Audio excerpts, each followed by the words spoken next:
السلام علیکم ورحمۃ اللہ وبرکاتہ۔ جزا اللہ عنا سیدنا محمد اماہ و آلہ۔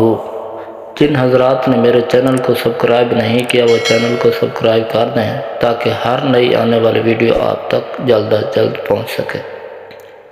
آج ہم ذکر کر رہے ہیں دعا کی فضیلت۔ دعا کا معنی ہے پکارنے اور بلانے کے۔ مطلب یہ ہے کہ اپنی حاجت کے لیے اللہ تعالیٰ سے جو پکارا جائے تاکہ وہ اس کی ضروریات پوری کرے۔ اللہ تعالیٰ فرماتا ہے ادعونی استجب لکم، جب تم پکارو میں تمہاری دعا قبول کروں گا۔ اور فرمایا اجیب دعوت الداعی اذا دعان، جب پکارنے والا مجھے پکارتا ہے تو میں اس کی پکار قبول کر لیتا ہوں۔ اور فرمایا ادعو ربکم تضرعا وخفیہ، لوگو اپنے پروردگار کو گڑ گڑا کر اور چپکے چپکے پکارو۔ رسول پاک صلی اللہ علیہ وسلم نے فرمایا الدعاء هو العبادت، دعا ہی عبادت ہے۔ الدعاء مخم العبادت، دعا عبادت کا مغز اور گودا ہے۔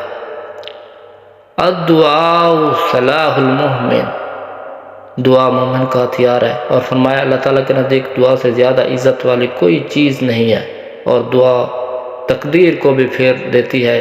دعا ہر مصیبت کو روکنے والی ہے۔ جو اللہ سے نہیں مانگتا اللہ اس سے نہ خوش ہوتا ہے، یعنی دنیا کے لوگ مانگنے سے نہ خوش ہوتے ہیں مگر اللہ تعالیٰ مانگنے سے خوش اور نہ مانگنے سے ناراض ہوتا ہے۔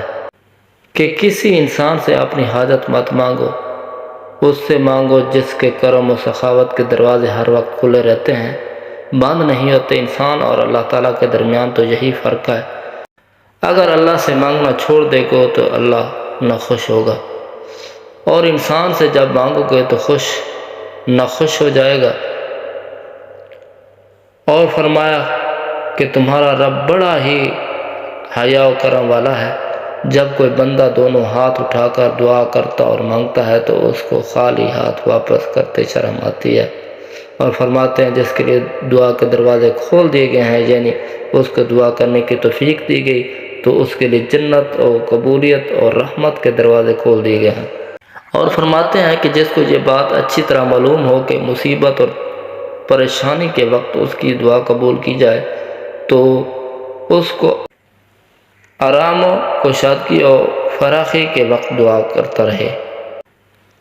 اور فرماتے ہیں جو اللہ سے سوال کرتا ہے تو اس کو اللہ تعالیٰ ان تین چیزوں میں سے ایک ضرور دیتا ہے۔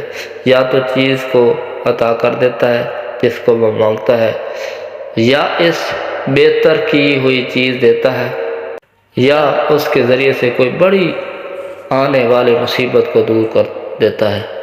السلام علیکم ورحمۃ اللہ وبرکاتہ۔